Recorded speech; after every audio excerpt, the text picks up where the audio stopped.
खुदा जाने कहां रह गए ये आदमी।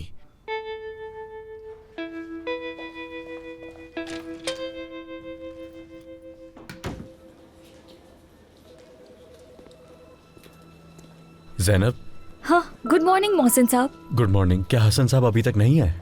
हसन साहब की कॉल आई थी, वो कुछ दिनों के लिए छुट्टी पर गए हैं। मुझे इस मुसीबत में डालकर जरूर वो खुद भाग गया है। ठीक है ज़ैनब, शुक्रिया तुम्हारा।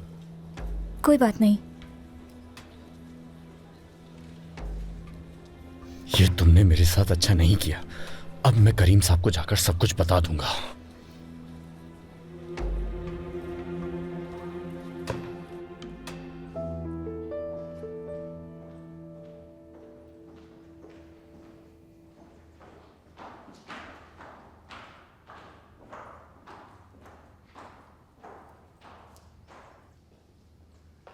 गुड मॉर्निंग बच्चों।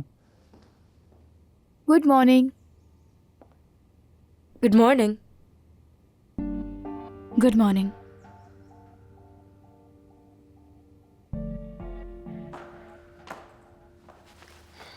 मैं और फिलिस जा रहे हैं बाबा।